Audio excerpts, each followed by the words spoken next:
Assalamualaikum warahmatullahi wabarakatuh. Selamat pagi, salam sejahtera untuk kita semua. Yang saya hormati Ibu Bapak Manajer, kemudian Bu Kadep, Bu Kaprodi, yang saya hormati juga Ibu Jaleswari, yang saya hormati para narasumber, ada Mas Oik, kemudian ada Mas Dimas, kemudian dari Rumah Kebangsaan, dan tentu saja yang saya hormati teman-teman sekalian yang sudah hadir di acara ini. Alhamdulillah kita berkumpul ya, dan kita akan melaksanakan satu seminar kebangsaan di mana kita akan berdiskusi tentang demokrasi pemuda ya, dan bagaimana pemilu nanti di 2024. Kita sudah menjalani demokratisasi lebih dari 2 dekade ya, dan kita sampai pada satu titik di mana menguat pertanyaan, apakah demokrasi di Indonesia berada pada lintasan yang akan lebih baik, stagnan, ataupun setback. Sejumlah peneliti ya belakangan ini mengatakan ada kecenderungan demokrasi kita itu stagnan dan setback. Tanpa mengabaikan hasil kerja ilmiah mereka, tetapi kita perlu optimis bahwa kita mampu untuk meningkatkan kualitas demokrasi sehingga betul-betul memberikan dampak yang bermanfaat bagi masyarakat ya. Kita sebagai pemuda generasi milenial, generasi Z ya, yang secara populasi mayoritas, yang kita juga produktif, inovatif, kreatif, berbagai potensi itu kita miliki dan perlu kita kontribusikan untuk meningkatkan kualitas demokrasi kita.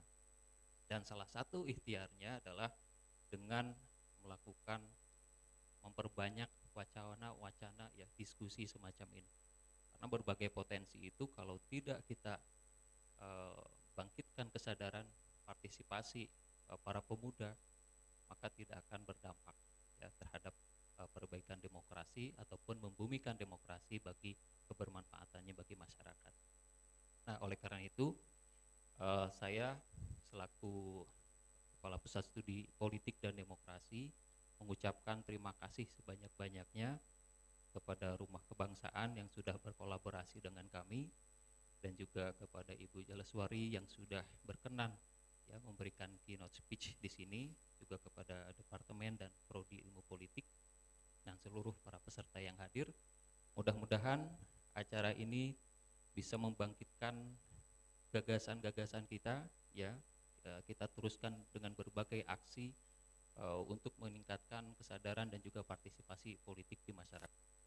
Demikian yang saya bisa. Sekali lagi saya ucapkan terima kasih. Salam sejahtera untuk kita semua. Assalamualaikum warahmatullahi wabarakatuh. Terima kasih kepada Bapak Ari atas sambutannya.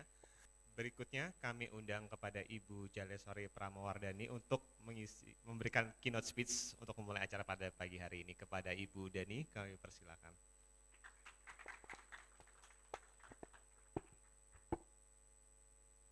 Selamat pagi, Assalamualaikum warahmatullahi wabarakatuh. Salam sejahtera bagi kita semua, Om Swastiastu, Namo Buddhaya, salam kebajikan.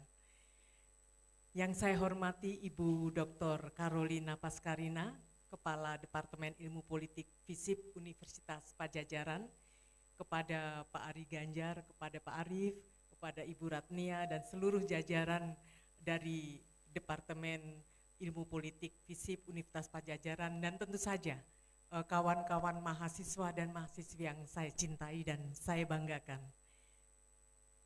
Untuk mengawali keynote hari ini, saya ingin kembali menegaskan bahwa Presiden Jokowi selalu memiliki harapan yang besar terhadap kaum pemuda.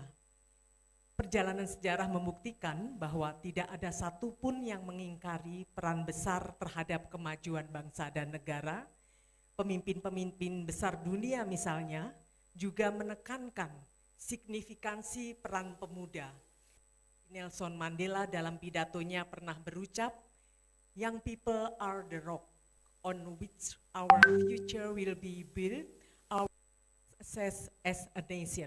Presiden Jokowi juga memaknai peran istimewa pemuda dalam pembangunan. Dengan segala potensi yang dimiliki pemuda, dan menilai bahwa pemuda sudah seharusnya menjalankan multi peran, tidak hanya sebagai penyumbang ide-ide kritis, tetapi juga pemegang posisi strategis sebagai pemimpin dan eksekutif di berbagai arena termasuk pemerintahan. Fakta bahwa kita semua berkumpul di ruang akademik yang merdeka pada hari ini seolah mengukuhkan hal itu, menunjukkan adanya kepedulian, peran aktif. Ibu dan hadirin sekalian yang saya hormati serta siswa yang saya cintai, ada 6 bagian yang ingin saya sampaikan di sini. Ya, pertama tadi sudah saya sampaikan tentang arahan Presiden, kemudian yang kedua adalah realita demokrasi dunia dan Indonesia, yang ketiga adalah pemuda menjadi pemecah masalah pada global, dan keempat pemuda dan demografi Indonesia, dan yang kelima pemuda dan digitalisasi, serta yang terakhir mengawal semangat reformasi melalui hak pilih.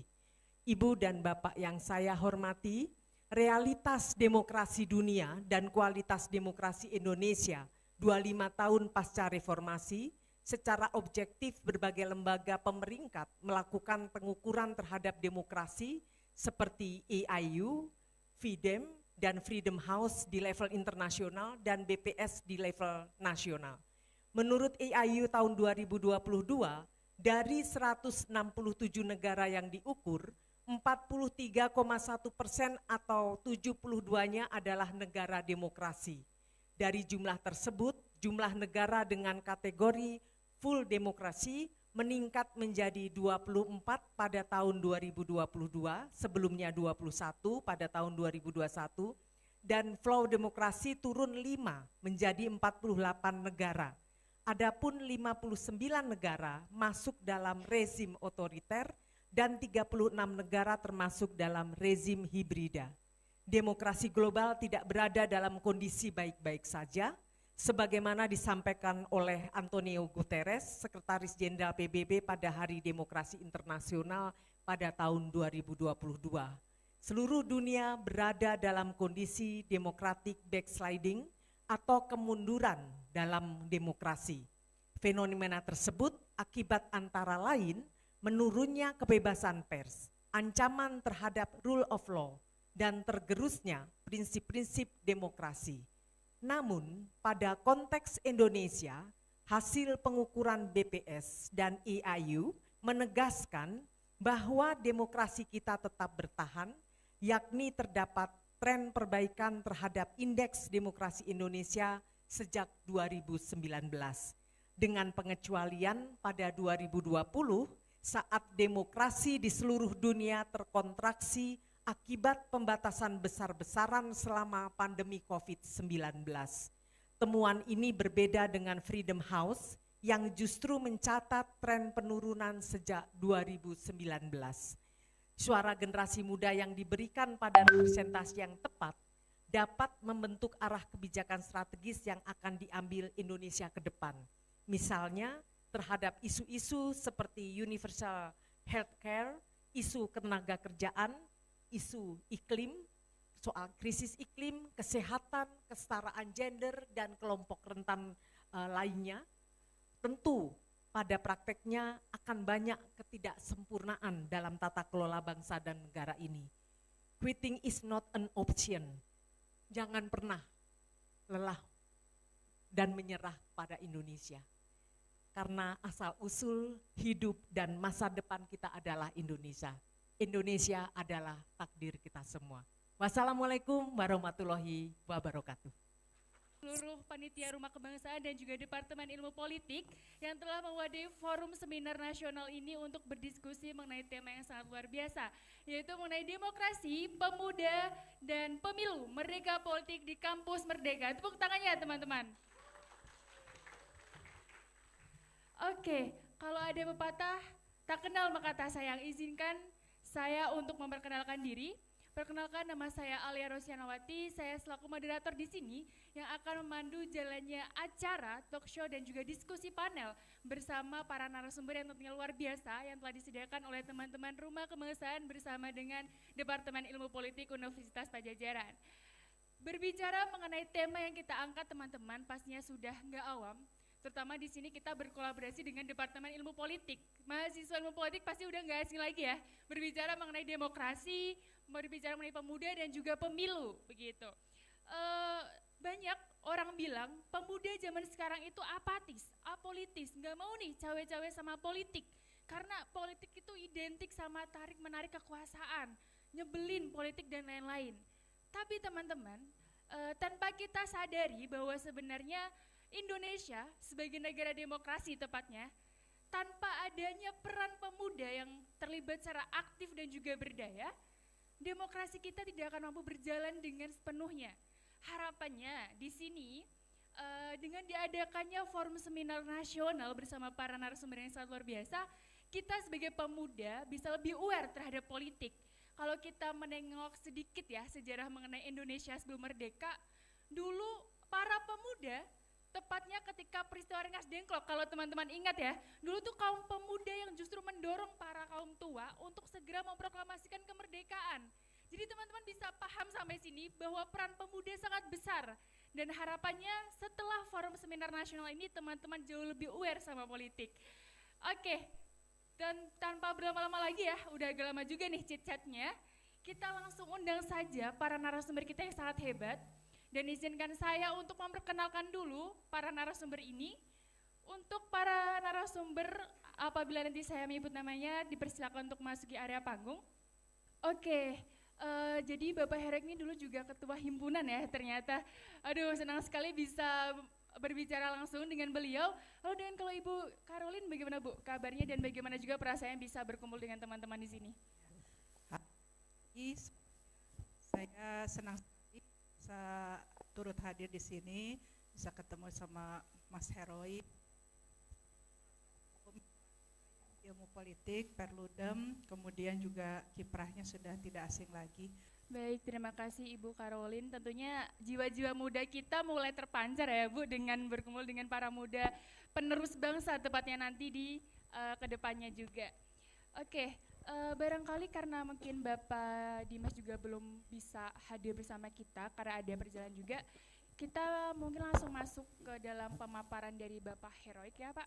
Dan kemudian KPU sedang melakukan verifikasi, administrasi dan juga kelengkapannya, nanti akan muncul daftar caleg sementara. Nah di tengah tahapan ini rekan-rekan ternyata ada peraturan Komisi Pemilihan Umum yang kemudian mengingkari putusan Mahkamah Konstitusi. Bahwa ada putusan Mahkamah Konstitusi yang menyebutkan bagi mereka mantan narapidana yang pernah memiliki ancaman 5 tahun dan sudah menyelesaikan pidananya, ketika dia ingin mendaftarkan calon anggota legislatif, itu harus ada masa jeda 5 tahun. Nah, tetapi di sini di peraturan KPU ada pengecualian di dalamnya. Nah kemarin kami Perludem bersama Indonesia Corruption Watch, bersama Abraham Samad dan juga Pak Saud, mantan komisioner KPK, kita datang ke Mahkamah Agung untuk melakukan judicial review terhadap ketentuan itu agar kemudian putusan MK ini dijalankan. Nah, itu pada tahapan pendaftaran caleg. Nah, isu krusial yang berikutnya rekan-rekan jika kita lihat hari ini adalah ada wacana dari Komisi Pemilihan Umum, masih ke dalam daftar caleg, yang tadi sempat disinggung adalah Baik, tadi kita sudah mendengarkan beberapa isu-isu krusial memang disampaikan oleh Bapak Heroik ya, yang berkenaan dengan dinamika pemilu di Indonesia dan juga peranan pemuda untuk kemudian menghadapi tantangan yang ada teman-teman. Oke, barangkali teman-teman tadi sudah mendengar pemaparannya, bisa dicatat dan juga bisa dibuat poin-poin, barangkali perlu ada klarifikasi yang memang disampaikan langsung kepada Bapak Heroik nanti di sesi tanya jawab. Oke, karena kita juga mengejar waktu, untuk Bapak Dimas, apa bisa dimulai pemateriannya Pak? Oke, jadi untuk selanjutnya akan ada pematerian dari Bapak Dimas Oki Nugroho, PhD, di mana beliau nantinya akan menyampaikan pematerian mengenai posisi pemuda dalam konteks politik itu sendiri. Bagaimana pada akhirnya nanti politik ini terlihat inklusif bagi para pemuda di Indonesia dan bagaimana langkah konkretnya para pemuda ini untuk bisa terlibat aktif dan juga mampu berdaya bagi sistem politik di Indonesia itu sendiri. Baik, kepada Bapak Dimas dipersilahkan waktu dan tempat. Terima kasih. Saya izin boleh berdiri nggak nih? Mangga, Bu Pak. Mangga. Alia, Mas Heroik sama siapa satu lagi izin? Rolin. Assalamualaikum warahmatullahi wabarakatuh. Selamat pagi, Sampurasun. Dinda-dinda semua. Ada juga nih kayak senior-senior saya nih. Kawan-kawan dan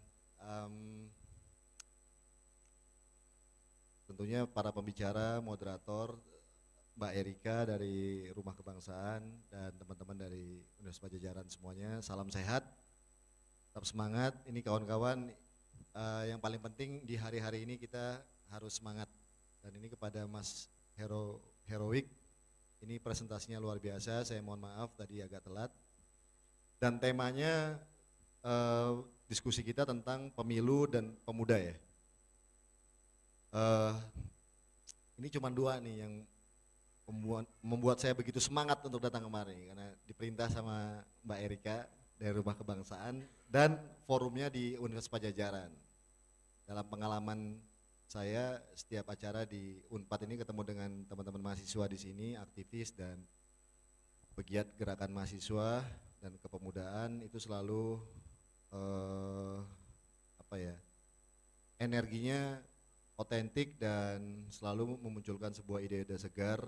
Ini pengalaman saya sejak lama. Ini ada senior kalian, ini ada Mas Bena. Beliau sekarang di KNPI Sekjen ya. Berdiri dong bro. Nah ini Bena. Ini anak muda, dulu alumni di sini. Dan lu alumni sini juga? Oh enggak.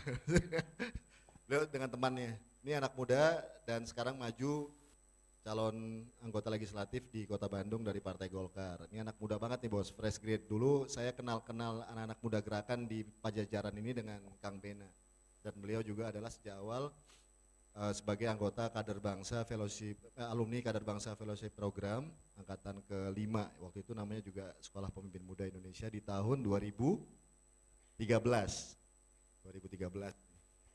Pak Jokowi masih gubernur ya waktu itu ya. Oke teman-teman semua, ini temanya keren. Saya juga sebenarnya ada sedikit slide, tapi ini slide lama. Saya nggak tahu kalau harus mempersiapkan slide, tapi kurang lebih begini. Saya ingin supaya nyambung dengan apa yang disampaikan oleh Mas Heroik tadi. Data yang disampaikan oleh penelitian Perludem tadi itu harus jadi catatan penting untuk kita, sekaligus menjadi puzzle dari atau bahkan dari riset question kita. Kenapa anak muda ternyata ketertarikannya rendah dalam berpartisipasi di political domain, baik itu partai, institusi dan seterusnya. Paling rendah tadi 1,1 kalau nggak salah. Yang di domain kepemudaan masih cukup tinggi, benar ya Mas Rawik ya, di 21%. Nah kenapa nih pertanyaannya? Ada nggak yang bisa satu orang atau dua orang yang bisa ngejawab? Saya kasih hadiah voucher. Bukan nonton Coldplay, nonton Aldi Tahir. Tapi mahal. Ada nggak? Satu aja, saya beneran nih kasih voucher. Pertanyaannya tadi, kenapa ya anak muda lebih sedikit less likely untuk terlibat dalam atau berkecimpung di politik ketimbang yang di kepemudaan? Silakan Mas. Nama, fakultas mungkin, dari mana? Langsung aja ya. Terus juga yang ketiga, kebutuhan terhadap akses pendidikan. Akses pendidikannya bukan akses pendidikan formal aja, tapi pada peningkatan kapasitas. Oke. Kita banyak bahasan terkait ISMA, terkait bahasan tentang LPDP dan lain sebagainya. Jadi kurang lebih kami Gak match nih kebutuhan match. anak muda Gak match sama kebijakannya karena sama tidak pernah politik. dilibatkan. ini yang di politik loh ya. Betul.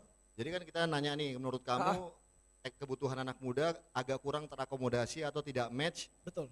dengan wajah atau institusi perpolitikan kita hari ini gitu. Jadi saya meyakininya kenapa tidak banyak yang terlibat ke politik, Heeh. karena anak-anak mudanya saja tidak merasa bahwa program-program yang ditelurkan oleh para political appointee match dengan kebutuhan mereka. Kebutuhan mereka. Betul. Oke, sip. Tadi kebutuhannya tadi tentang mobilitas horizontal atau vertikal, pendidikan dan seterusnya dan seterusnya. Oke. Ada lagi satu perempuan. Bismillah. Assalamualaikum warahmatullahi wabarakatuh. Salam. Izin menjawab Pak, perkenalkan nama saya Halimah Nur Latifah dari Universitas Muhammadiyah Bandung. Cuma di sini dari delegasi Gerakan Mengajar Desa. Mungkin ini salah satu hal yang memang anak muda atau ya masa-masa muda kurang ingin. Kalau isi dari kader-kader partai politiknya ganteng-ganteng sama cantik-cantik, mau masuk partai politik nggak? Atau mau masuk politik nggak? Karena dalam ilmu sosial kan ada 3 tuh ketertarikan. Motif sosial.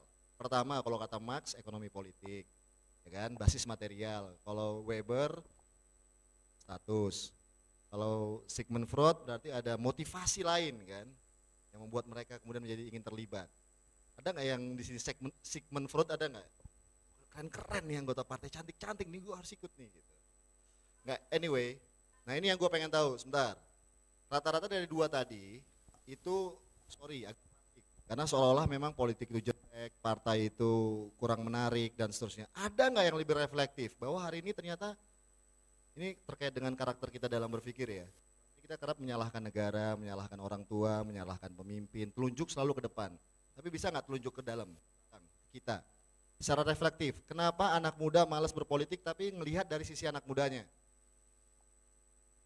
Aku pengen cewek sih sebenarnya, tapi udah deh. Lu aja udah, lanjut. Oh jangan dong. Ya boleh juga, yang penting kasih sayang. Lanjut. Telunjuk jadi jangan ke depan, telunjuk ke belakang. Kalau telunjuk ke depan ini udah sering. Oh iya benar.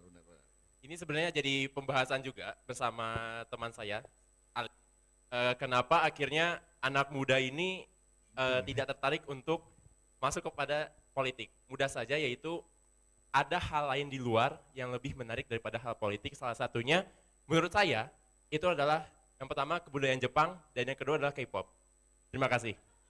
Anak muda artinya sekarang lebih suka itu gitu ya? Betul. Mungkin di sini juga bisa ditanya siapa yang suka, yang wibu, siapa yang K-popers gitu ya. Mangga gitu. Terima kasih, mungkin itu Pak. Oke, ada lagi satu. Perkenalkan, nama saya Muhammad Jafir Viola Raja Bani. Di sini saya ingin menjawab dari perspektif kita gitu sebagai anak muda. Kenapa sih pada akhirnya anak muda tuh gak mau berpolitik gitu? Menurut saya emang culture yang dibangun di kampusnya sendiri cenderung membuat anak mudanya itu malas untuk berpolitik. Karena dari mahasiswanya sendiri gitu, terkadang daripada untuk tertarik untuk mengikuti kegiatan diskusi akademis gitu, biasanya mahasiswa tuh lebih tertarik sama acara-acara eventual gitu, kayak party segala macamnya. Dan itu cukup terasa juga di Fakultas Ilmu Sosial dan Ilmu Politik, yang mana gitu harusnya minat bersosial dan berpolitiknya itu besar, akan tetapi hal tersebut tuh FISIP tuh ganti gitu, yang harusnya Fakultas Ilmu Sosial dan Ilmu Politik jadi Fakultas Ilmu Sosial dan Ilmu Parti gitu. Oke. Itu sih balik. Makasih ya. Dah dulu. Oke, thank you ya kawan-kawan semua. Jadi rata-rata memang kita paham bahwa hari ini, bukan hari ini, udah sejak lama sebenarnya, ya kan, politik itu, dan bukan hanya di Indonesia, this is good news, dianggap tidak menarik, tidak atraktif, ya, tidak terpanggil. Nah kalian kira-kira terpanggil kalau apa misalnya? Nonton drama Korea kali, ikut nonton konser musik, ya kan? Mungkin hal yang sifatnya lebih fun. Nah politik itu seolah tidak fun, atau bahkan gak ada merasa ada manfaatnya gitu. Dan memang to be honest kawan-kawan, sejak zaman Yunani dulu juga untuk menjadi seorang pemimpin politik itu nggak bisa semuanya, tetap harus ada klasifikasi sosialnya. Jadi dulu saya tahun 98 aktivis, lalu kemudian 99 pemilu. Saya di Surabaya dulu. Di Pasuruan, di Cirebon juga, nanti saya mau ke Cirebon habis ini. Di Cirebon itu juga ternyata yang terpilih di dalam pilkada, di pileg ketua DPRD-nya itu adalah dari ini Bu, tukang tambal ban, which is ini keren, from zero to hero narasinya. Siapapun bisa memimpin, siapapun bisa merepresentasikan aspirasi rakyat dan seterusnya. Tapi ini problemnya kawan-kawan, lagi-lagi adalah knowledge, terus kapasitas, dan kemudian itu terkait dengan integritas, komitmen dan seterusnya. Dan kalau dalam pembagian klasifikasi politik di Yunani kuno itu kan bagaimanapun Anda-anda yang menjadi kesatria ya harus jadi kesatria, tapi Anda-anda yang menjadi pemimpin negara itu juga harus punya klasifikasinya.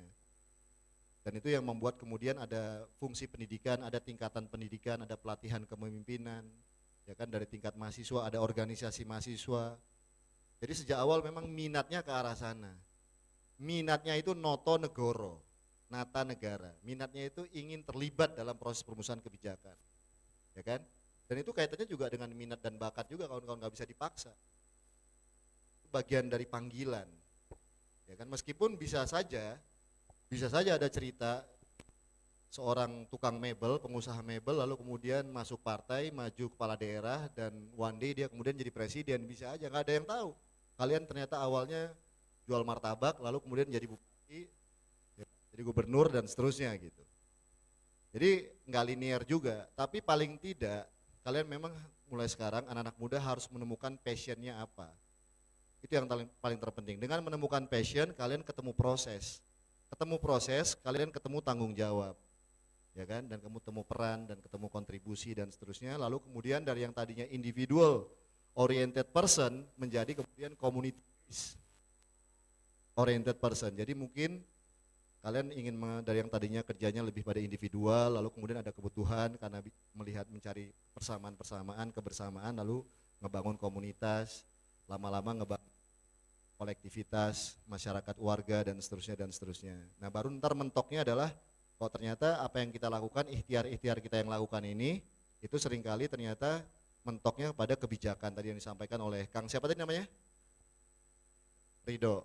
Jadi ternyata kebijakan anak muda hari ini yang kalian perjuangkan selama ini, mungkin kalian suka basket, suka olahraga, suka motoran, suka hobi yang lain, ternyata ada jalanan yang rusak kayak kasus di Lampung tuh. Itu bagaimana policy making proses itu betul-betul di-influence dari keterlibatan anak muda, yang mungkin si anak muda ini, si namanya siapa, Bima itu sama sekali mungkin gak tertarik dengan politik gitu, tapi dia merasa bahwa ini hati nurani dia terganggu gitu, melihat dia pengen lihat kotanya keren ketika dia lihat provinsi-provinsi lain yang ada di Republik ini udah progres. Kok dia lihat nih jalan di kotanya dia, di provinsinya dia udah bertahun-tahun itu seperti itu aja, kan mungkin tergerak tuh rasa, namanya kalau dalam social movement namanya grievance. Apa grievance itu apa? Kekecewaan ya, yang kemudian membuat dia punya alasan untuk kemudian bergerak. Punten Bapak, waktunya 1 menit lagi. 1 menit? Ya. Oke, nah saya poinnya adalah mengatakan hari ini penting untuk anak-anak muda untuk tadi menemukan passionnya melalui berbagai kegiatan apapun, lalu bangunlah komunitas, dan dari situ akan terbangun tanggung jawab dan kepedulian, dan dari situ kemudian akan ada kebutuhan untuk berinisiatif, melakukan sesuatu yang positif dan kontributif terhadap Anda dan lingkungan Anda. Nah ini aja sebenarnya udah mengantarkan Anda kepada kepemimpinan, menjadi seorang pemimpin di komunitas Anda. Nah pertanyaan tadi terakhir soal politik. Nah hari ini menurut saya, tadi yang disampaikan oleh Mas Heroik tadi, kita partisipasi demokrasi kita dan seterusnya. Menurut saya yang paling terpenting hari ini kawan-kawan semua, pada level anak muda di daerah atau pada level di kabupaten kota, di provinsi, di daerah, partisipasi anak muda hari ini di usia kalian bahkan atau mungkin setahun 5 tahun di atas kalian itu sudah keren. Ada bupati, wali kota, anggota DPRD anak muda. Jawa Barat menurut data kami adalah provinsi yang paling banyak anggota legislatif anak mudanya, teman-teman. Jawa Barat, keren banget. Ya kan? Dan sistematika rekrutmen, kaderisasi dan organisasinya menurut saya dibanding provinsi lain, ya tapi Jawa Barat itu salah satu yang terbaik. Jadi hari ini, dan rekrutmen kaderisasi itu tidak hanya dari partai politik, tapi juga dari organisasi-organisasi yang rapih. Dan social capitalnya terbuka, inklusif, egaliter. Ya, Jawa Barat itu adalah hari ini ya memproduksi secara konsisten yang baik menurut saya. bukan hanya di bidang politik, di budaya, di entrepreneur, penelitian, akademisi. Dan Bandung ya, sebagai ibu kota Jawa Barat menurut saya juga bisa dikatakan sebagai ibu kota kreatif anak-anak muda se-Indonesia. Nah, menjadi pertanyaan adalah, itu tidak cukup menurut saya hari ini. Ya kan? Hari ini bonus demografi anak muda itu menunjukkan, itu mengantarkan anak muda sesungguhnya sebagai pemegang kedaulatan terbesar di Republik ini. Right? Dan jumlahnya gede, isunya isu mereka, kebutuhannya yang paling besar adalah kebutuhan memenuhi kebutuhan sosial ekonomi mereka, lapangan kerja, pendidikan, dan seterusnya, bahkan sekarang perumahan juga. Tapi menurut saya kita pada level nasional masih belum nyampe di situ. Jadi tidak heran partisipasi anak muda dalam konteks pilpres itu menurut saya kita lihat kayak apa kemungkinannya di 2024. Pilpres Korea kemarin calon presidennya udah nggak muda-muda lagi, yang menang orang tua, cukup usia ya, usianya berapa saya lupa. Tapi dia mampu memenangkan hati dan perasaan heart and mind dari anak muda, karena isu yang dia angkat semua isu anak muda, tanpa dia harus joget-joget kayak K-pop. Tapi isunya luar biasa kawan-kawan. Rumah murah untuk anak muda, karena memang kebutuhannya di sana. Anda sekarang kalau ke negara-negara besar, kota-kota besar, isunya adalah anak-anak muda yang kayak kita-kita nih, kayak kita-kita, kayak lu begini, ya kita 11-12 lah, 11 siang 12.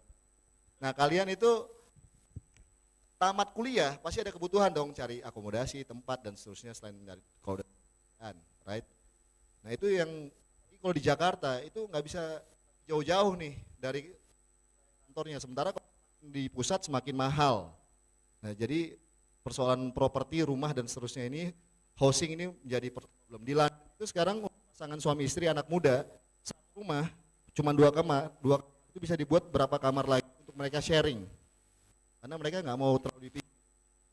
Nah ini penting, isu penting untuk diperjuangkan, lalu isu lapangan kerja, lalu keterampilan dan seterusnya. Nah terakhir adalah baru-baru ini di Thailand Perdana Menterinya usia 40 kawan-kawan. Nobody, kita nggak pernah dengar nama dia sebelumnya kecuali Thaksin di Thailand, right? Atau rajanya yang doyan cewek. Sorry, tapi ini maksudnya poinnya saya ingin cerita bahwa nggak pernah dengar lagi sesuatu yang menarik dari Thailand sejauh ini. Tapi suddenly pemilu kemarin tiba-tiba muncul anak usia 40 tahun, jadi at the same time dia mampu menjembatani ekstremitas politik Thailand antara yang kubu konservatif dengan kubunya Thaksin. Nah ini saya pengen omong bahwa anak muda hari ini juga punya kemampuan nih, kalian-kalian semua yang tanpa kita duga, kalian punya kapasitas hikmat kebijaksanaan, karena kalian tidak seperti politisi-politisi masa lalu di Indonesia yang punya trauma beban masa lalu, yang tadi drama. Kalian nggak punya. Kalian bisa bekerja sama dengan siapapun itu secara inklusif, apapun backgroundnya, agamanya apa, gendernya apa, asal muasalnya dari mana, tanpa beban dan tanpa rasa permusuhan. Menurut saya ini adalah modal terbesar dari anak-anak muda hari ini. Tepuk tangan dulu untuk kalian semua. Ya. Karena mustahil Indonesia maju kalau bangsanya tidak bersatu. Jadi mustahil. Jadi ini harus political beyond cebong kampret. Ya. Dan kalian yang mengatakan bahwa republik ini bukan republik anak mantu, tapi republik anak bangsa. Ini janjinya Bung Karno kawan-kawan. Tapi kalau ada anak mantu yang kerjanya bagus ya nggak apa-apa ya nggak. Tapi poin ini adalah republik anak bangsa. Artinya kalian ini semua bahwa harus punya mimpi besar untuk menjadi pemimpin, untuk menjadi yang terbaik untuk Indonesia. Karena jika Anda hanya dengan terbaiklah Anda bisa berkontribusi.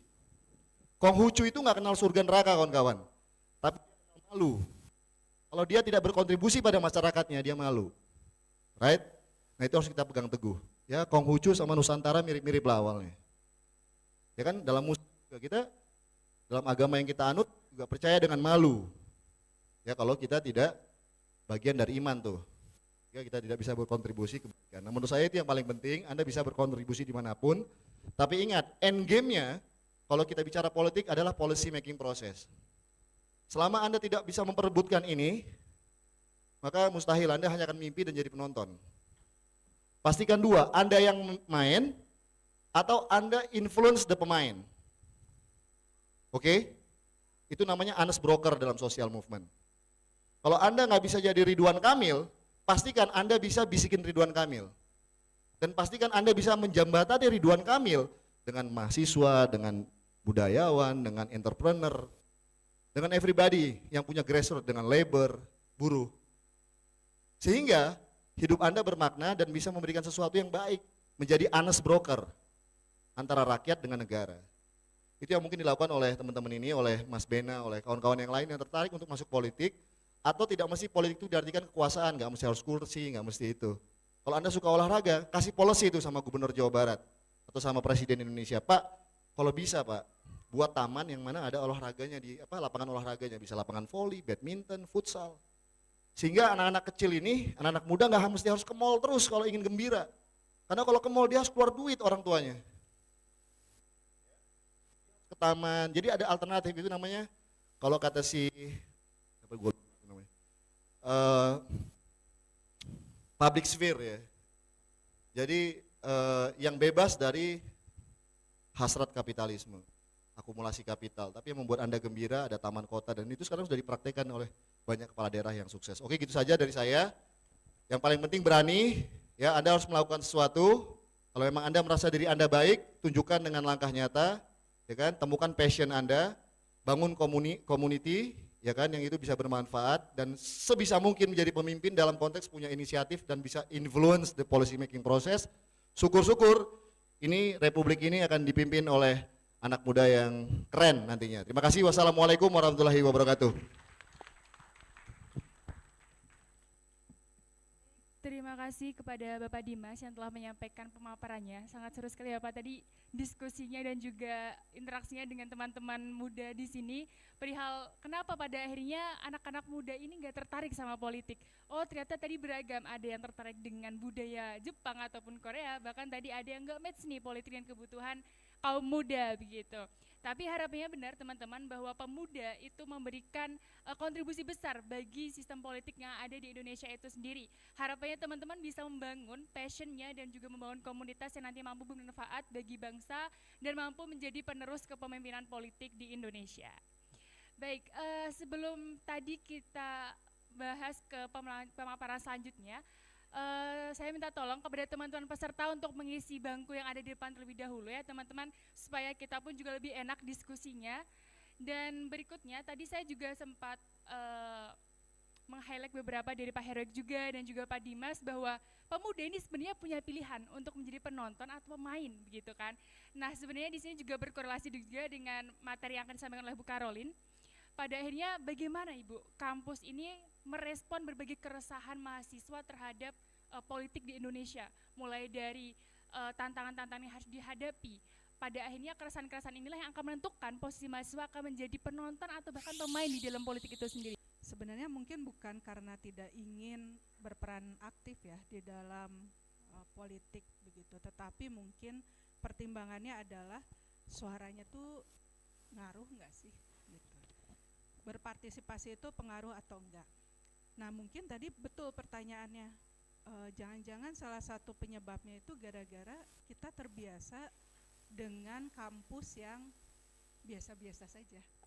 Artinya kampus yang apolitis, kampus yang memang arahnya sekarang cenderung mempersiapkan mahasiswa itu sebagai calon tenaga kerja.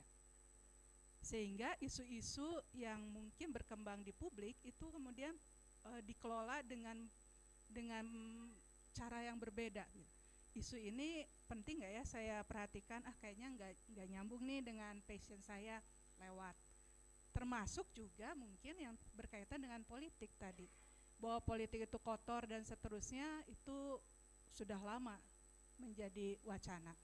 Tetapi bagaimana kemudian kampus bisa mengubah narasi itu, bahwa politik itu nggak cuma itu, tapi politik itu berkaitan dengan keseharian kita, kebutuhan kita.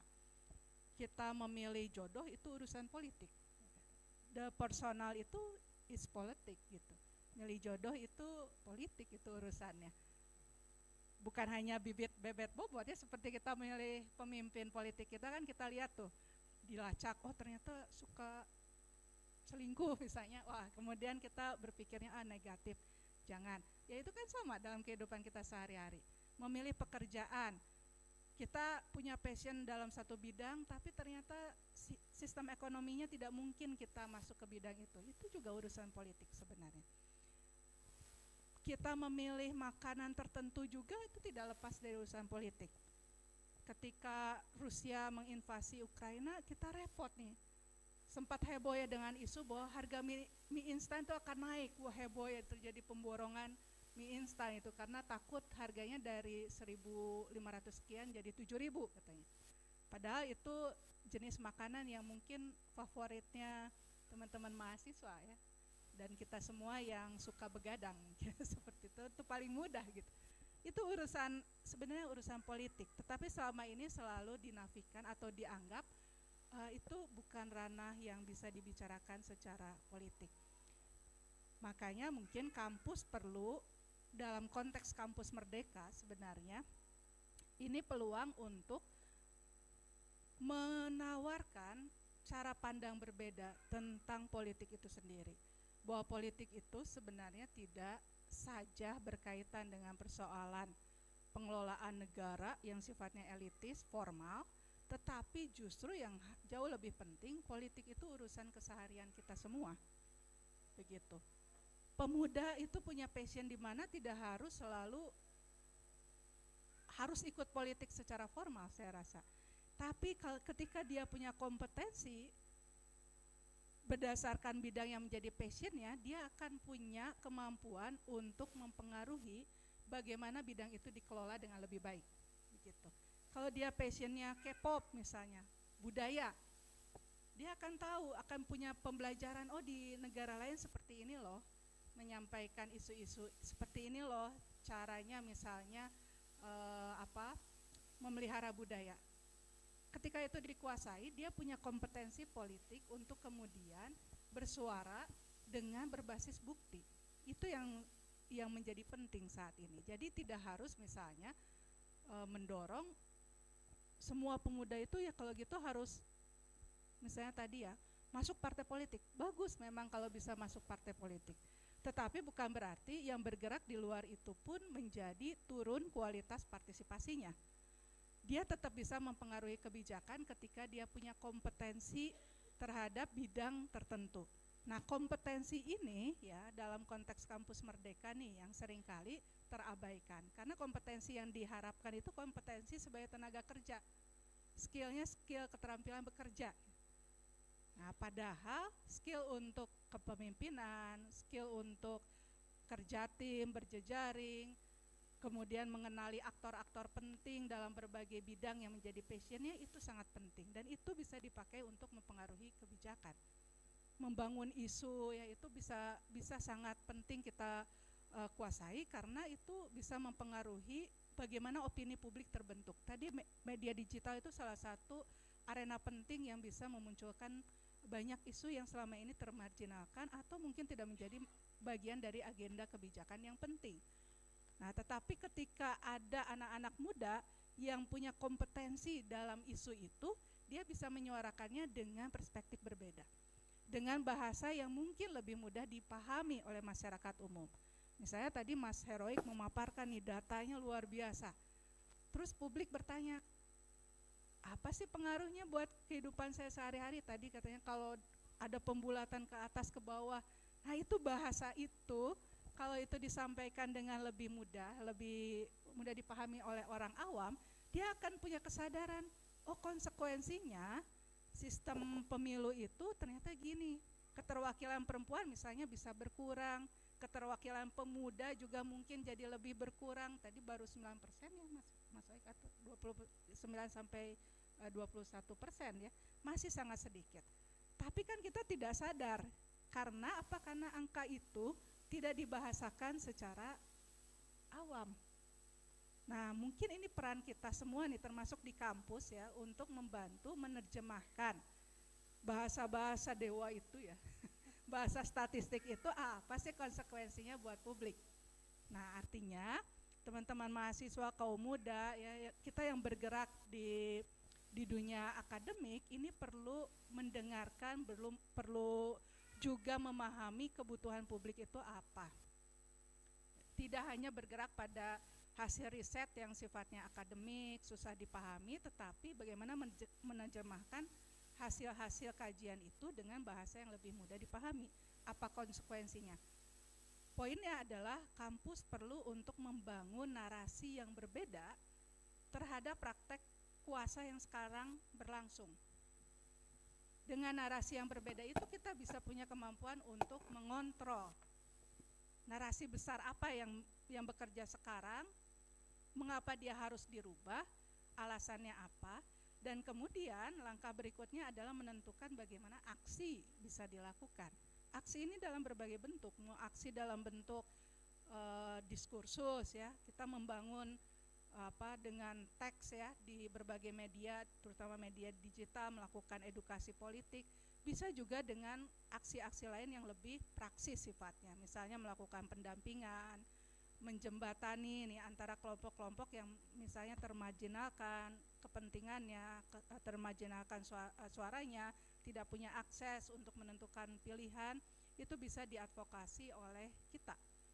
Nah, kampus merdeka itu sebenarnya bisa kita maknai seperti itu. Jadi terlepas dari segala kritik ya terhadap pelaksanaannya yang mungkin tadi cenderung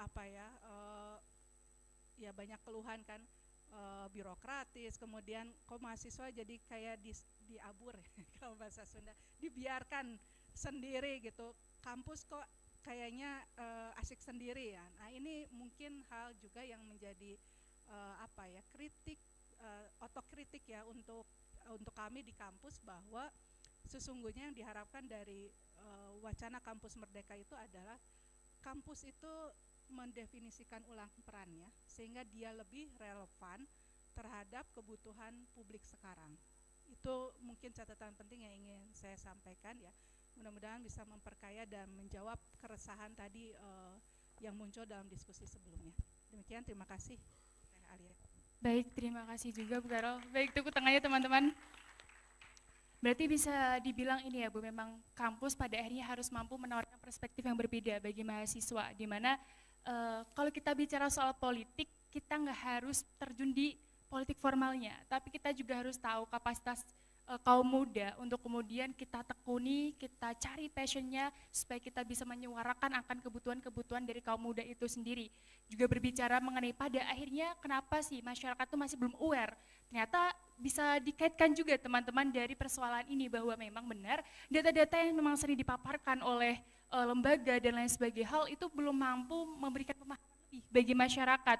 Nah, ini sebenarnya tugas bagi para mahasiswa dan juga kaum muda untuk bisa menafsirkan secara lebih mudah bagaimana sih politik ini bagi masyarakat, dan memang politik ini tidak hanya berbicara politik formal, tapi berbicara kebutuhan kita, bahwa memang politik itu hadir di sekitar kita, begitu. Baik, terima kasih Bu Carol. Tapi sebelum nanti kita masuk ke sesi tanya jawab bersama dengan para peserta, sepertinya dari para peserta pun juga sangat antusias untuk ingin berdiskusi dengan para pembicara. Saya ingin menanyakan beberapa hal yang tadi sempat saya dengar juga dari Bapak Dimas, Bapak Heroik dan juga Bu Carol. Mungkin pertanyaan yang ingin saya sampaikan pertama ke Bapak Heroik terkait tadi Pak, bahwa sebenarnya isu krusial kita, saya berfokus kepada tentang hoax tadi, bahwa banyak sekali isu-isu yang muncul di permukaan gitu kan. Pada akhirnya saya pun sebagai mahasiswa juga menyadari banyak sekali isu-isu yang muncul. Yang pertama misalkan kita difokuskan pada isu tentang misalnya IKN, lalu kemudian muncul isu lagi tentang sistem pemilu yang sekarang masih menjadi perdebatan gitu. Lalu muncul lagi isu lain. Nah, bagaimana Pak, menurut Bapak mahasiswa ini bisa lebih aware sama isu-isu yang selalu bergulir di media begitu Pak? Dalam artian memang kita paham sama isu itu dan kita bisa cek secara objektif kira-kira isu itu akan seperti apa kita menyikapinya. Mangga Bapak.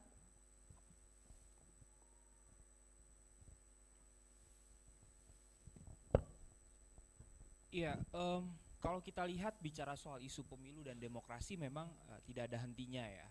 Tadi soal hoax, nah ini jadi satu isu yang saya kira bukan hanya dihadapi Indonesia, ini tantangan secara global, hampir di setiap pemilu ya.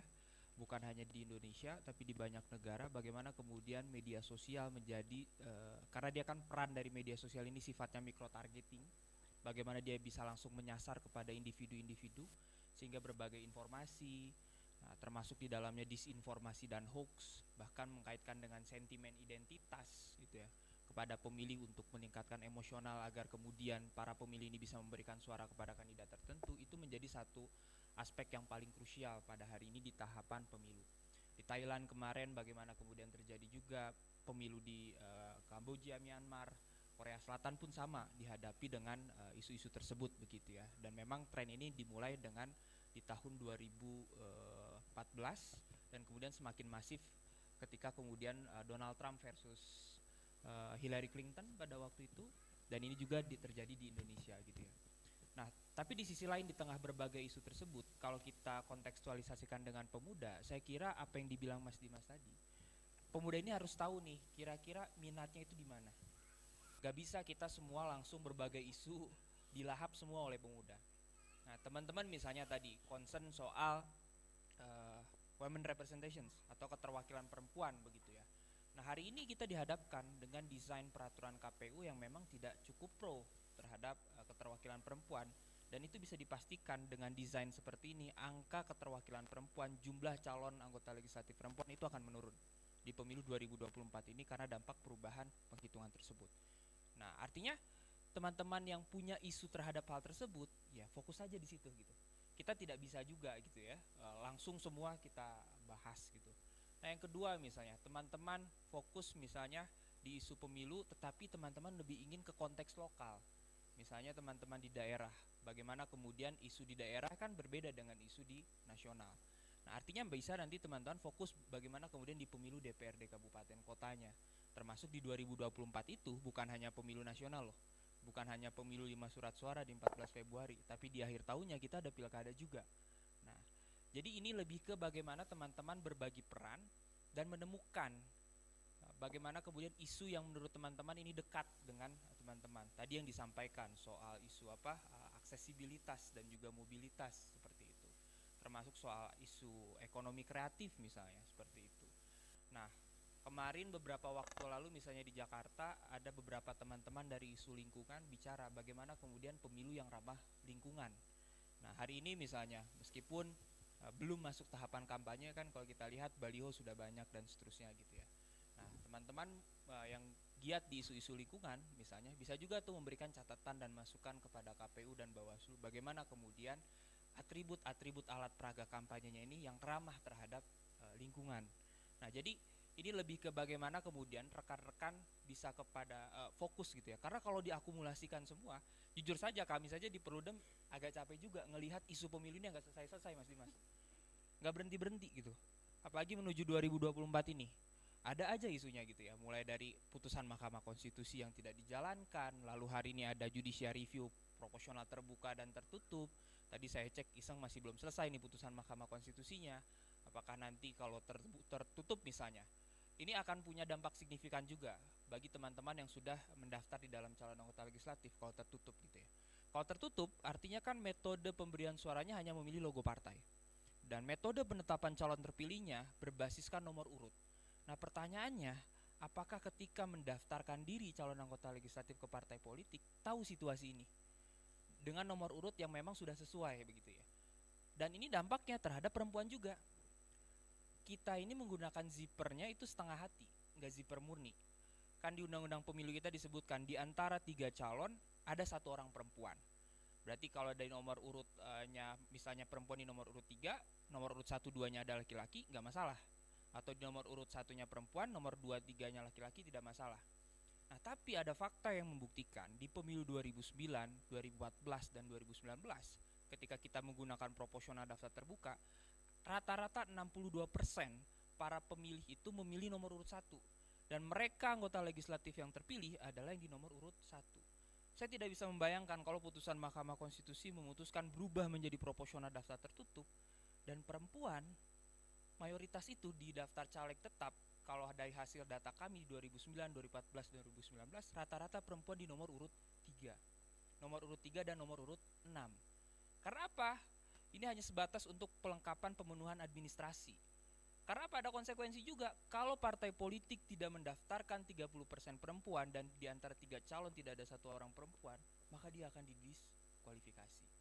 Nah, dampak inilah yang kemudian memang menjadi satu kekhawatiran ya, kalau dikaitkan dengan teman-teman pemuda, saya kira kita tidak bisa mencerna keseluruhan isu, berbagai isu yang ada gitu ya, tidak ada akan hentinya, tetapi kita bagaimana berbagi peran. Misalnya kalau kami mendorong teman-teman pemuda begitu ya, meskipun tadi saya sepakat betul apa yang disampaikan Mas Dimas dan juga Bu Carol, bagaimana teman-teman meskipun tidak terjun ke dalam dunia politik formal tetapi bisa terlibat dalam hal lainnya. Misalnya contoh konkret, teman-teman bisa mendaftar menjadi anggota KPPS, bisa menjadi pengawas TPS. Ingat loh, kita punya pengalaman buruk di 2019, ada kurang lebih 800-an anggota penyelenggara pemilu ad hoc itu yang meninggal dunia. Hasil studi yang dilakukan oleh Universitas Gadjah Mada, Visipol, Psikologi dan Kedokteran, itu menunjukkan mayoritas mereka yang meninggal dunia itu adalah karena faktor kelelahan dan lanjut usia. Seperti itu. Nah, artinya apa? Ini harus mulai teman-teman muda nih yang mengambil peran, menjadi anggota KPPS, menjadi pengawas TPS, di tengah desain pemilu serentak yang 5 surat suara. Atau teman-teman bisa juga terlibat menjadi pemantau pemilu, seperti itu. Dan itu bisa terakreditasi di Badan Pengawas Pemilihan Umum, agar kemudian kita bisa menghasilkan pemilu yang demokratis dan juga berintegritas. Nah, mungkin itu respon saya. Baik Bapak, terima kasih. Saya sedikit agak terpantik tadi terkait isu keterwakilan perempuan Bapak. Berarti kalau secara tidak langsung memang sejauh ini, apakah jangan-jangan affirmative action ini hanya suatu formalitas? Apakah jangan-jangan perempuan ini didorong tapi tidak diberikan posisi strategis yang memang ingin memberikan dampak yang signifikan juga bagi pemerintahan Indonesia begitu Bapak? Bagi Pak Yurik bagaimana? Kalau kita lihat desain kebijakan afirmasi kita sebetulnya hampir mulai menyeluruh diterapkan di berbagai institusi negara, termasuk state auxiliary institution, lembaga komisi-komisi pemerintahan. Mau seleksi KPU, ketika pembentukan tim sel harus ada memperhatikan 30% keterwakilan perempuan. Pengisian KPU Bawaslu pun demikian, termasuk lembaga-lembaga komisi lainnya.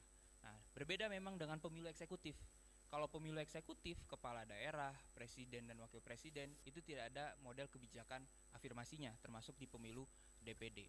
Nah, kalau kemudian ditanya tadi apakah kemudian perempuan dalam hal ini karena kita mulai kebijakan afirmasi itu di 2004 ya, di Undang-Undang Pemilu 2004, lalu diteruskan sampai dengan hari ini. Nah, sebetulnya bukan hanya formalitas semata, itu punya substansinya di dalamnya. Bahkan SDGs kita itu kan di 2029 itu kita dihadapkan dengan tujuan global Planet 50-50. Bagaimana kemudian keterwakilan perempuan di berbagai bidang, termasuk di dalam isu tata negara, itu perempuan harus terlibat dalam 50% kayak gitu. Nah, memang persoalannya lebih ke diimplementasi. Nah, persoalannya diimplementasi. Meskipun memang dari beberapa studi menunjukkan tidak mudah juga ternyata partai politik melakukan rekrutmen bagi perempuan untuk dimasukkan di dalam daftar calon anggota legislatif gitu ya. Sehingga di tahun 2014 kemarin misalnya studi kami melihat bahwa memang mayoritas mereka yang kemudian menjadi calon anggota legislatif di beberapa kabupaten kota, pada waktu itu kita ngambil sampel hanya 5 atau 7 kabupaten kota kalau saya tidak salah, itu memang hanya untuk pemenuhan administrasi agar tidak didiskualifikasi sebagai peserta pemilu. Jadi kalau ditanya tadi apakah ini formalitas, dari segi ide dasar, gagasan visi ke depan itu enggak formalitas. Tapi ini lebih ke tataran diimplementasi yang memang perlu kita pertegas di dalamnya, seperti itu. Baik, terima kasih. Tepuk tangan dulu dong teman-teman. Oke, berarti ini lebih ke dalam bagaimana tataran implementasi dari affirmative action itu sendiri Bapak. Baik, tadi saya juga terpanggil juga terkait rekrutmen, saya beralih ke Bapak Dimas. Perihal proses rekrutmen sendiri Bapak. Jadi memang kalau bisa dibilang untuk saat ini bisa dikatakan pemuda itu kurang minat dalam politik formal, biasanya masuk partai politik. Tapi coba kita lihat dari sisi sistem partai politiknya sendiri dalam proses rekrutmen Bapak, apakah itu berpengaruh terhadap partisipasi muda juga dalam politik formal? Oke, rekrutmen kepemimpinan itu selalu penting ya, karena itu akan memastikan bagaimana input, proses, dan outputnya gitu, dan outcome-nya juga dalam konteks berbangsa dan bernegara, berdemokrasi secara lebih luas gitu. Yang jelas rekrutmen politik ini memang harus diperhatikan dengan baik. Kalau menurut saya, karena ini yang akan menghasilkan calon-calon pemimpin hebat nantinya. Dan mekanisme itu harus disusun sedemikian rupa. Memang nggak mesti harus terlalu rapih kayak negara-negara otoritarian atau negara-negara sosialis seperti siapa? Ya seperti apa ya, negara-negara yang lebih tertutup ya. Karena mereka ingin memastikan kan rekrutmen kepemimpinan itu adalah orang-orang yang memang inline dengan mereka. Ya seperti di Tiongkok misalnya, lalu kemudian even di Singapura, Indonesia di era Orde Baru. Tapi teman-teman semua, menurut saya kita juga butuh yang namanya tertib politik. Kalau dalam political science namanya political order. Jadi kita juga butuh sebuah penguatan kelembagaan, kepastian dari mana tadi saya sampaikan. Jangan tiba-tiba orang yang nggak punya background, nggak punya kepedulian, tapi cuman hanya mungkin karena oportunism saja, ya, menjadi oportunis dan melihat ada kesempatan aji mumpung dan seterusnya. Lalu kemudian melihat ini ada peluang nih untuk dia masuk ke dalam wilayah politik, lalu kemudian dia berkiprah di sana dalam political society, lalu ingin mendapatkan rente politik dari sana gitu misalnya, berbagai akses-akses tadi. Nah ini yang menurut saya yang penting untuk kita perhatikan bahwa organisasi-organisasi baik itu partai politik maupun ormas atau lembaga-lembaga seperti NGO, civil society dan seterusnya itu juga membuat semacam rekrutmen yang lebih ketat, pelatihan, wawancara, interview, mentoring. Ini seringkali nih pemimpin-pemimpin politik kita lupa bahwa harus ada mentoring antara senior dengan junior gitu. Soekarno, Hatta dan para founding fathers kita setiap reses atau katakanlah setiap punya kesempatan waktu kosong, mereka pasti turun ke masyarakat dan memberikan pendidikan. Dan bukan hanya pendidikan yang sifatnya science atau formal, tapi juga bahkan lihat tuh kayak Bung Karno ngajarin wayang, tari, drama. Jadi ada proses transfer of knowledge dan values ya yang cukup intens gitu antara si orang-orang para calon-calon pemimpin ini dengan yang orang-orang yang lebih senior. Jadi kalau menurut saya sekarang partai politik cukup struggle dalam memastikan rekrutmennya. Seringkali mereka lebih memilih jalan pintas, merekrut artis, merekrut selebriti, orang yang punya nama. Salah nggak mereka? Enggak kalau menurut saya. Dia nggak bisa juga disalahin karena begini loh teman-teman.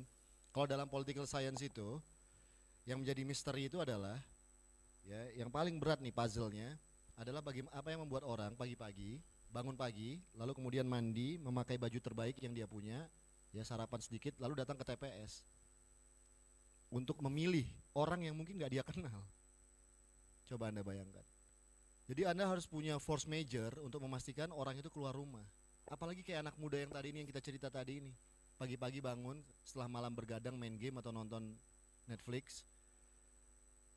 Lalu kemudian pagi bangun sebelum jam 12, sebelum TPS tutup, kalian harus datang ke lapangan sebelah rumah untuk memilih partai ataupun calon presiden ataupun calon kepala daerah atau calon legislatif yang Anda dukung. Kalau Anda nggak punya ide, nggak punya kepedulian, nggak punya passion, nggak punya keberpihakan, menurut saya nonsens. Bisa-bisa semua kolom Anda coblos, ya kan? Ya lebih bagus gitu sih daripada Anda nggak datang lalu kemudian suara Anda dimanipulasi, dipergunakan untuk tujuan-tujuan nggak benar. Kan sayang banget sebenarnya, ya nggak? Terus apa yang bisa membuat itu berharga gitu? Anda lewatkan atau Anda datangi, atau sekalian Anda datangi tapi Anda kosong, tapi Anda datang dengan berpihak dan menunjukkan passion Anda di situ. Susah, memang susah, karena ada distancing hari ini kawan-kawan, siapapun itu. Karena kalau Anda belajar sosiologi politik itu namanya ada piramida kekuasaan kalau kata Peter Berger. Yang paling kekuasaan itu paling atas sama paling bawah, itu pasti selalu distance, semakin mengerucut. Yang bawah ke atas itu semakin distance.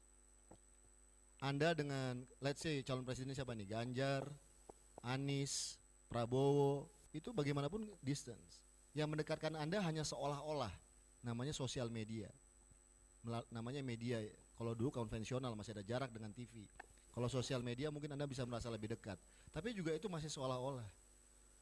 Yang perlu Anda lakukan apa sebenarnya? Kita ketemunya di mana? Di ruang tengah, di isu, di gagasan, di ide. Jadi saya sebenarnya tidak begitu tertarik kalau bicara Pilpres 2024 hanya bicara elektabilitas, popularitas. Ya gak?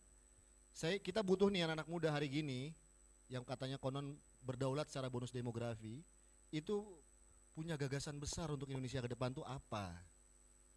Ini kita berada di persimpangan kawan-kawan, pasca pandemi, pasca digitalisasi, di era geopolitik, yang yang luar biasa kompleks. Anda bersyukur loh. Kalau Anda baca bukunya Pramudia Anandatur, Anak Semua Bangsa, itu buku keduanya, buku Jejak Langkah buku ketiga ya. Pertama Bumi Manusia, tetraloginya. Kedua itu apa? Mingke itu merasa sangat bersyukur pemeran utamanya. Yang di film kan Bumi Manusia baru ya. Yang kedua itu ada yang keduanya Anak Semua Bangsa itu dia bersyukur. Karena at the same time dia adalah menjadi saksi sejarah dan pelaku sejarah gimana waktu itu dunia sedang berada di persimpangan dan sedang melakukan transformasi. Kekuatan lama sudah mulai runtuh tapi kekuatan baru belum begitu kuat. Kesadaran konservativisme, tradisi-tradisi lama pelan-pelan sudah muncul, kesadaran republikanisme muncul. Yang lama sudah mulai runtuh, yang republikanisme muncul. Konsepsi nation state, negara bangsa, konsep negara bangsa sudah mulai muncul. Lalu ada keinginan untuk merdeka dari negara-negara yang tadinya berhasrat besar menjadi imperium, kekaisaran. Tiongkok sudah muncul kesadaran kebebasan sipil. Muncul nih. Dan Anda sekarang menyaksikan itu loh by the way hari ini. Dari old media menjadi new media. Old economy menuju new economy. Old politics menuju new politics. Dan pelakunya anak muda semua par excellence, bayangin. Keren loh ini. Dan Anda, saran saya harus betul-betul punya kepedulian di situ. Tapi itu nggak bisa dipaksa. Ya, saya by the way sudah hampir 10 tahun lebih ya dengan Bena dan kawan-kawan ini concern untuk mengajak anak muda supaya lebih peduli terkait dengan public leadership, kepemimpinan publik. Karena bagi kita yang penting sesungguhnya selain bagaimana, siapanya penting nih. Kita mulai dari siapanya dulu, kita dukung di situ. Ya paling enggak kita akan bisa kasih dia masukan, kasih dia pengaruh, kasih dia gambaran bagaimana membuat masyarakat yang lebih baik. Dan kita lihat siapanya ini adalah anak muda yang inklusif, anak muda yang memang paham tentang bagaimana dia harus punya value. Kalau kata Machiavelli namanya highest virtue. Machiavelli itu sebenarnya tidak seburuk yang kita duga loh kawan-kawan. Bukan berarti Machiavellian, enggak. Tapi ada sisi lain yang punya highest virtue. Nilai tertinggi bagi kita yang harus kita perjuangkan. Ya enggak? Yang beyond dari partisi-partisi sosial entity kita masing-masing. Tapi apa nih the highest virtue? Bisa kepentingan nasional, bisa kepentingan hak sipil, ya kepentingan integritas kita sebagai individu, kelompok maupun sebagai bangsa yang harus kita jaga. Dan nah ini rekrutmen lagi balik terakhir. Kalau Anda punya komunitas, Anda tetap harus memilih sih, gitu. Nggak bisa Anda harus berpikir harus menjadi semua catch all party, semua orang bisa Anda akan rekrut, itu bagus. Tapi ini kan republik ini gede banget nih, luas banget. Kerjakan satu hal, kerjakan dengan sekelompok orang, tapi jadi keren hasilnya. Anda mungkin harus membuat prinsip yang namanya minoritas kreatif. Kecil aja tapi tajam. Kalau di Kopassus dikenal namanya crème de la crème. Jadi dikit tapi keren. Kayak Jason Bourne tuh loh. Sendiri aja bisa multitasking. Anda berapa aja mungkin mau kerja di pers mahasiswa, atau Anda buat teater, atau Anda kerja yang sifatnya mau maju pilpres mahasiswa di sini. Tapi protapnya A to Z-nya itu beres. Karena republik ini problemnya kadang-kadang di situ. Nggak most compliance ini, dalam hal apapun. Baru-baru waktu lalu ada Menko Marves, namanya siapa namanya? Ada yang kenal nggak Menko Marves? Siapa? Nah, Luhut Panjaitan. Dia bilang apa? Untuk ngawasin IKN ini harus dari luar. Karena orang dalam negeri buat bangunan masih menceng-menceng, dia bilang. Baca nggak?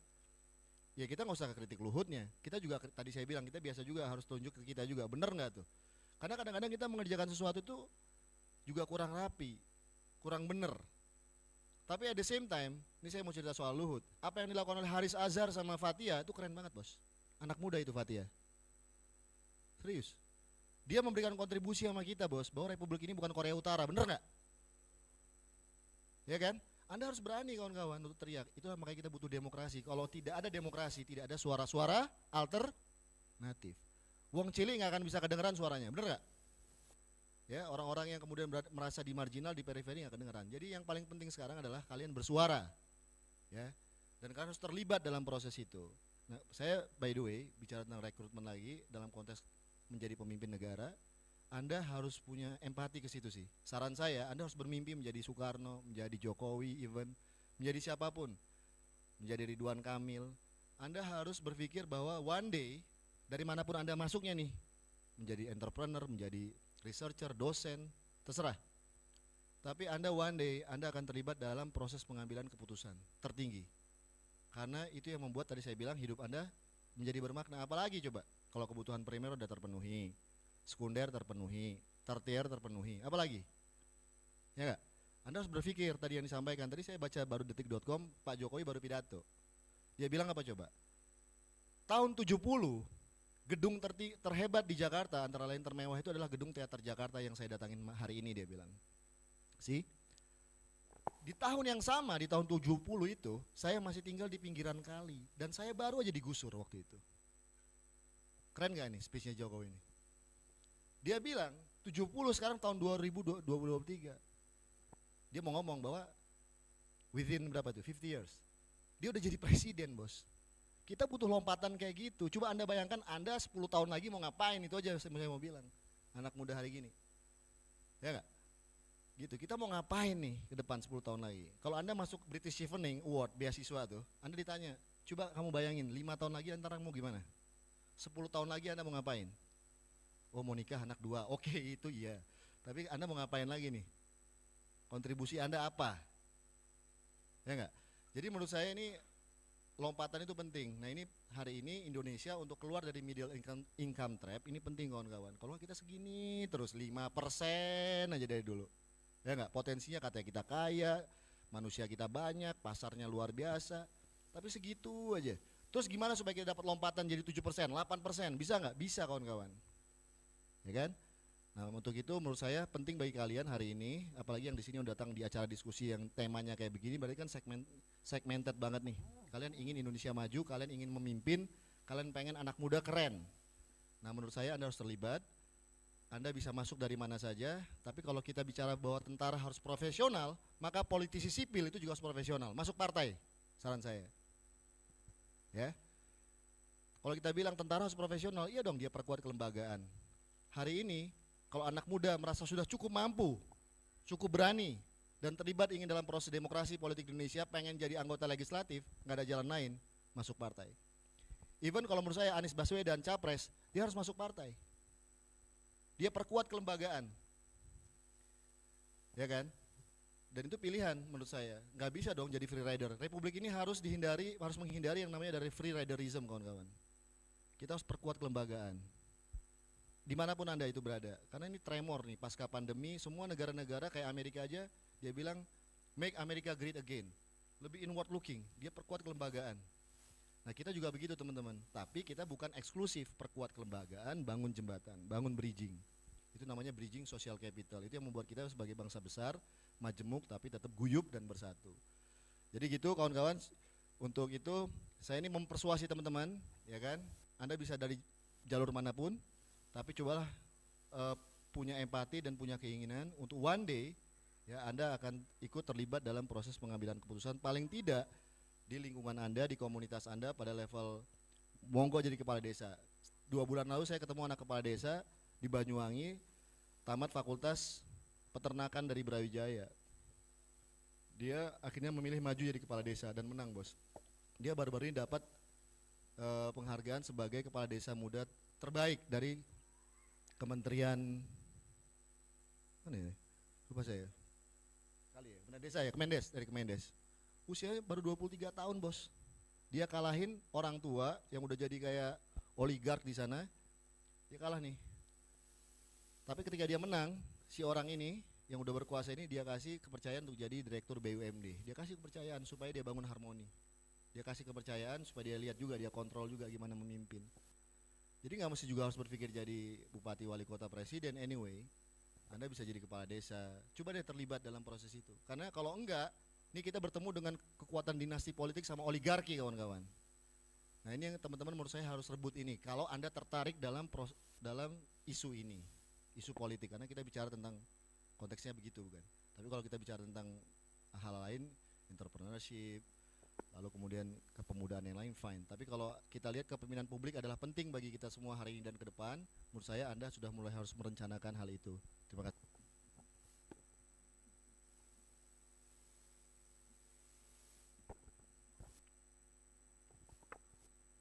Ya, saya akan coba menjawab ya. Terima kasih tadi Mas Saifullah Bonto, ya, mahasiswa pasca di kami. Pertama, bagaimana pendidikan politik yang seharusnya dilakukan oleh parpol agar terlepas dari kepentingan rekrutmen parpol. Justru yang ideal itu adalah mengembangkan pendidikan politik yang bisa menegaskan identitasnya. Jadi, kalau memang parpol itu punya kepentingan untuk melakukan rekrutmen, maka justru proses rekrutmen itulah yang harusnya terbuka. Artinya dalam proses pendidikan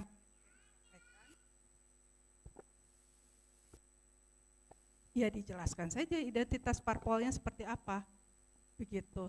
Kan pendidikan politik itu tidak hanya dilakukan oleh parpol, tetapi dilakukan oleh semua pihak, termasuk kampus, termasuk media, termasuk juga organisasi masyarakat, bahkan penyelenggara pemilu juga melakukan pendidikan politik, begitu. Nah, masing-masing pihak ini tentu punya desain model pendidikan politik yang mengusung nilai-nilai tertentu.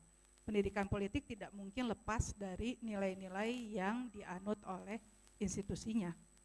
Nah, yang sifatnya terbuka itu dilakukan oleh institusi-institusi pendidikan politik yang netral, misalnya kampus, penyelenggara pemilu, media, dan seterusnya. Tetapi yang spesifik sifatnya yang berkaitan dengan ideologi partai politik itu ya memang harus dilakukan oleh partai politik.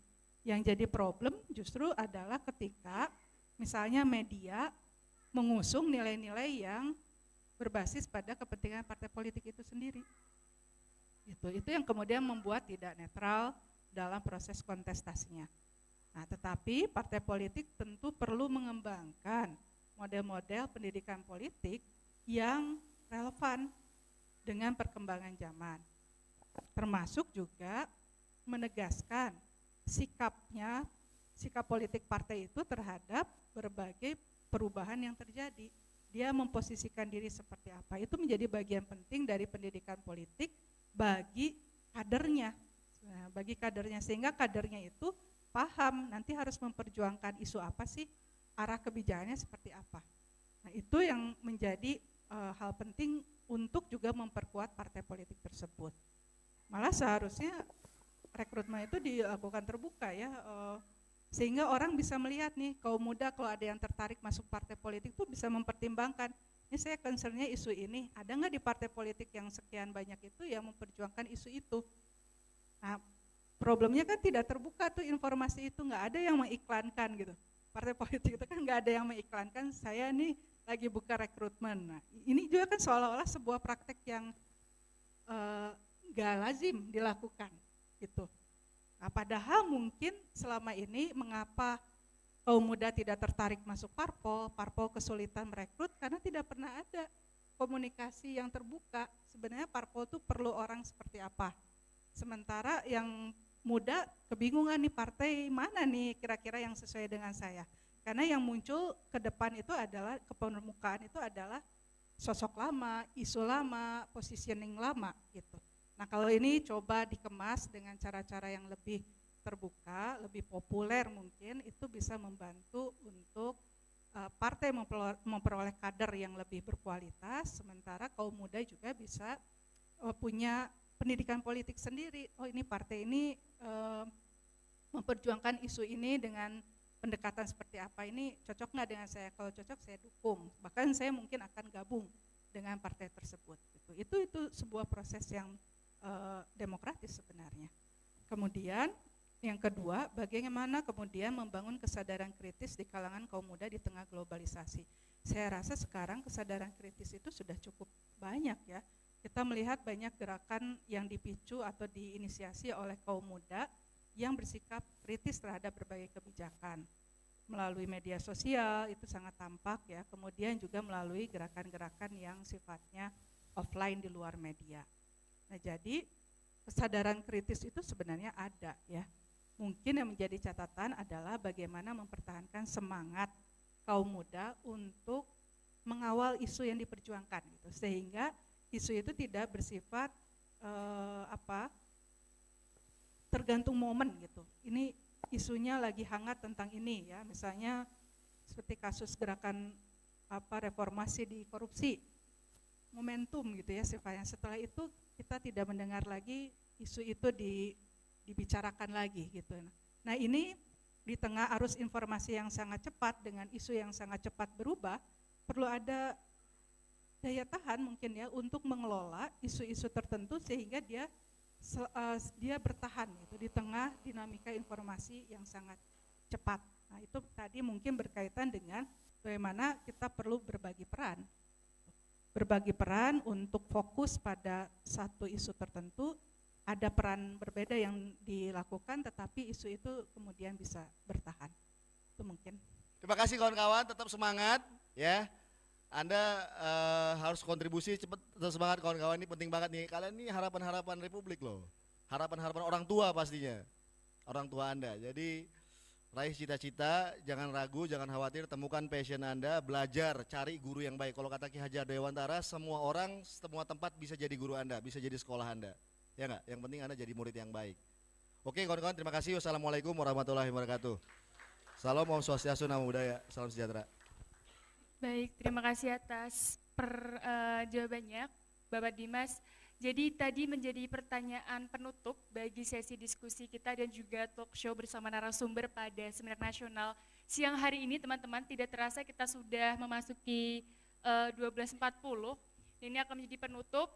Saya mengucapkan banyak terima kasih kepada Bapak Dimas, Bapak Heroik dan Ibu Caroline yang telah bersedia menjadi narasumber kita hingga siang hari ini dalam Seminar Nasional bertemakan Demokrasi, Pemuda dan Pemilu, yaitu Merdeka Politik di Kampus Merdeka.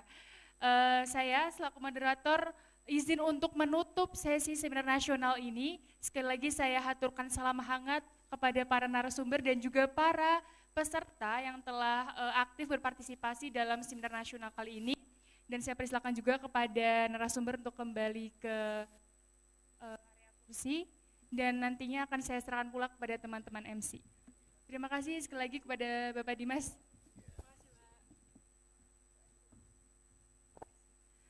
Baik, karena sudah pula sesi Seminar Nasional kita pada siang hari ini, harapannya teman-teman setelah kita mengikuti sesi diskusi yang cukup panjang, para muda Indonesia ini akan aware terhadap bidang-bidang politik dan bisa berkontribusi bagi kemajuan bangsa di masa depan.